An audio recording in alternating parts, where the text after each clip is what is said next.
Well, friends, we have entered the new year. It is now 2026. And for those of us who are making some type of move this year, we may be wondering, how do I make a move? What things should I keep in mind while I'm making this move? Should I even make this move for that matter? These are kind of difficult and hard questions, especially in today's economy and age, and everything's expensive and hard to do. But I just wanted to quickly go over 10 very important tips and just ideas and things really you should just keep in mind if you're going to be buying a home this year, or really any year, but just keep these things in mind if you're buying a home this year. They're very simple, probably things a lot of people have heard before, but they're just good things. Keep them top of mind as you go through the home buying process, the home searching process, and all of the above. But before I jump right into that, again, I am Noah Cochran, an agent here in Columbia, Missouri, just here to try to help folks find information they need to buy a home, to sell a home, to relocate. I help a lot of people relocate here to Columbia, Missouri. So again, always feel free to reach out to me if you need further information about Columbia, Missouri, about home buying, anything like that. I would especially always like to help you guys explore the area or show homes to you in this area. So again, always feel free, shoot me a text, give me a call, show up out of nowhere. But without further ado, let's jump right into the 10 most important home buying tips if you're going to be buying a home in 2026. Alrighty, number one, and this one maybe is more important for just first-time home buyers, or if you haven't really done this before, because if you've bought a home before, you probably, you know this, most people know this, but that is know your walkaway number. Just simply know, listen, for this house, for this value, I am not going to go above this number. And in this market, maybe the list price of the home is $450,000. Well, that doesn't mean your walkaway number has to be, well, $455,000. The walkaway number might be $440,000, because in this market, you can typically get homes for lower than their list price simply because they've been on the market for so long. So that's something else to keep in mind. Your walkaway number may not necessarily be $30,000 over list price. In fact, especially more expensive homes, I highly doubt it will be unless you're in a very hot street or neighborhood. But this is much more impactful maybe in the below $300,000 mark, especially here in Columbia, Missouri, simply because there is a lot more demand in that price range. So we can have very easily a multiple offer situation. I have been in several multiple offer situations now on different properties below that price range. Keep that value in your head. I'm not going above this. Don't ever let emotion or anything like that drive you in the home buying process. Be as analytical about it as possible. And this is especially impactful if you really feel like you found, oh, this is a great house, great area for a great price.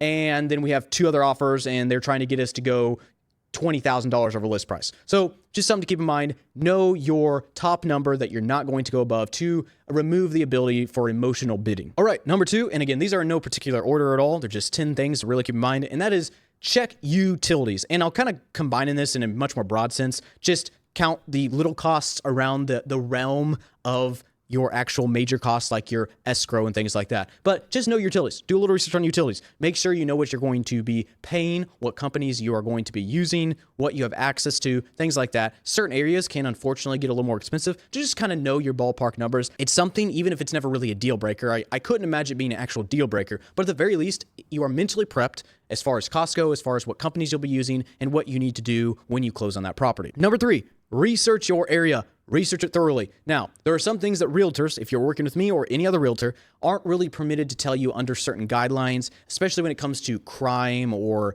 different, demographic groups, things like that. We aren't really allowed to share that information just to abide by fair housing laws. Maybe we don't like an area, we're biased against it, and we tell you there's a bunch of crime there. We're not allowed to do that, right? We can maybe report factual incidents to you if it's just straight like this was in the news, but we can't just tell you in general, is there a lot of crime here? Is there problems with this neighborhood? Things like that. So that is incumbent upon you as the buyer to research. And realtors, and I can definitely provide you with websites or things to do that here in Columbia or anywhere in central Missouri, help you find the information. But again, research that area, not just, and we'll get into number 4 here in just a second, which is similar, but research it on your phone, on your computer, get online, Google it, see if there's been reported incidents there, just to make sure you know everything you need to know going in.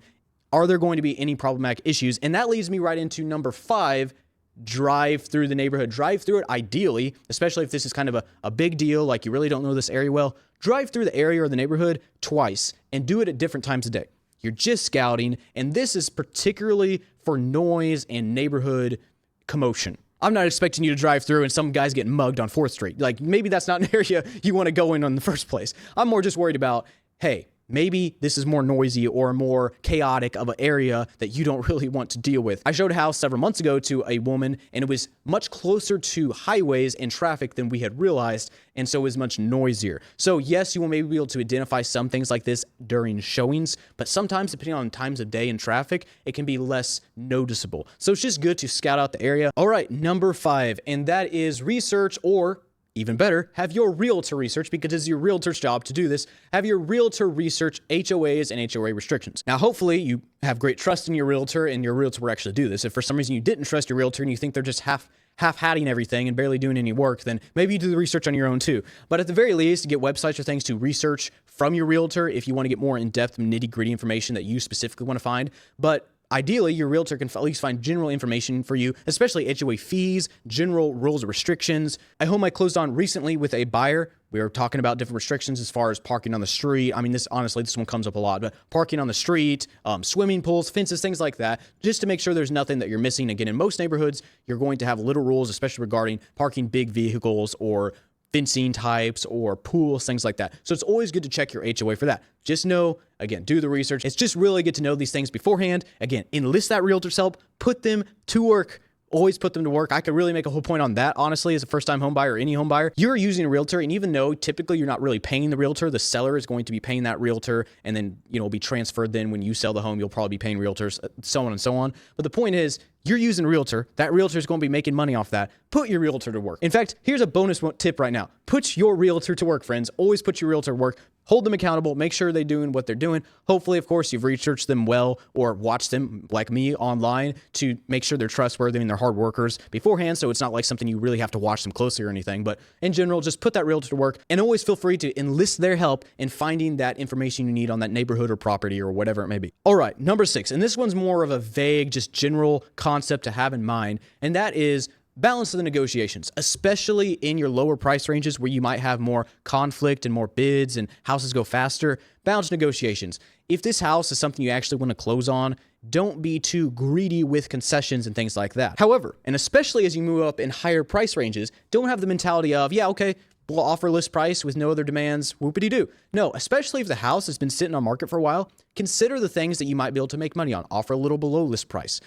Ask for simple concessions on different things. Don't be afraid to do that. Now, again, it's a balance, and that's kind of why I'm making this point, because unfortunately, a lot of times, or not a lot of times, but fairly frequently, there'll be buyers that either just, they don't care, and they don't really want to make money off it, and they're missing out on money they could have saved. And then there's buyers who want to offer way less or ask for, or even worse, really, ask for all these concessions that to just kind of make it a bad process that usually ends up not working out or just prolonging negotiations and making it harder on both sides. So just have a balanced mentality. Don't let yourself be used by the seller, and don't try to abuse the seller. Just have a balanced mentality as far as concessions and negotiations and things like that go. All right, number 7, and I am no loan expert. I'm not an expert on loans and interest rates and all these different things and all closing costs that regarding loaned and borrowing money. I'm not an expert by any means. I do know people and work with people that very much are, so I would always pass them along to those experts so they can get expert advice and not get false information from me or mistaken information from me. However, the simple thing I do just want to say is it is typically, in most situations, a very good idea to at least shop 2 different places for your loan. At least 2. You could do more, but at least get 2 opinions, 2 different write-ups of the approximate closing costs for that home. Because believe it or not, they can vary more than you would think. Maybe the interest rates don't vary near as much, but the different closing costs and little deals you can get can vary. Now, sometimes they don't really vary at all, and you're pretty much got to pay what you got to pay. But sometimes they do. So I would always recommend at least getting 2 different bids from 2 different lenders. Number 8, and this is a very common sense one. Everybody probably knows this, but just something to always keep in mind when you're counting numbers and costs, and especially when it comes to how far you can go up as far as bidding. Just keep in mind closing costs and moving costs if you have to pay for moving and things like that. Just keep in mind. Always keep in mind closing costs and moving costs.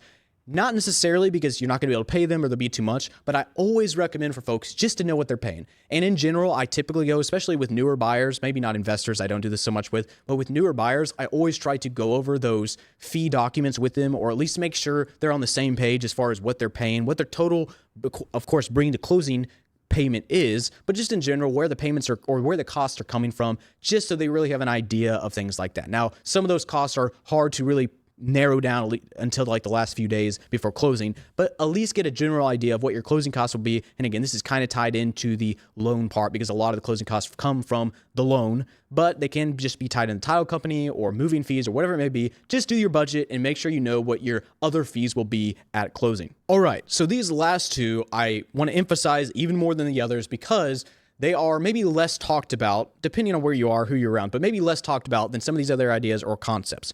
And number 9, well, okay, I do want to say before I get into number 9 is this. A lot of agents, rightfully so, will tell you or recommend that you always get the home inspected. Unless you have like another recent inspection to view and you feel comfortable with that, always get the home inspected, right? So that's in general good advice. However, I want to tack onto that this. In general, and not just as far as inspections go, but really as far as everything goes, do not trust new construction. Now, sometimes you'll see videos ranking builders in certain areas saying this builder's great, this builder's terrible. Maybe that's doable to rank those. And if you have a lot of experience with new construction, if you really trust that agent and they're not just pulling stuff out of their hat and they actually have a lot of experience with those new builders, maybe you can trust that. But really on a more implementable level, just do this. Don't trust the new construction just because it's brand new. Don't say everything's working just because it's new. Unfortunately, there's a lot of folks that skip on things, that don't do a great job. They're just throwing up houses, whatever it may be, not in great condition. And again, this point isn't just to say you should get inspections on new construction. I mean, it is to say that, but a lot of people already do that. I'm more saying just keep an eye out for things. Examine things like you would any other home.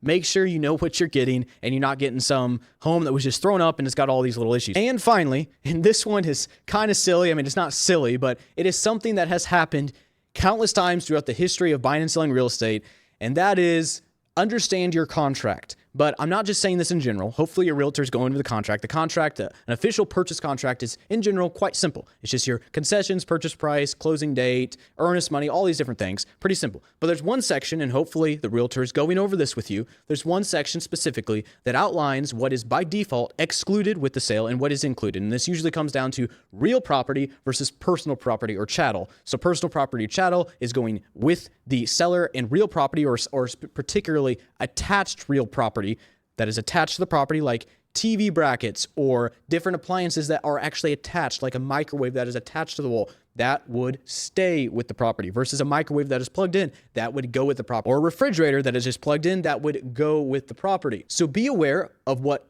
is excluded and included in that contract.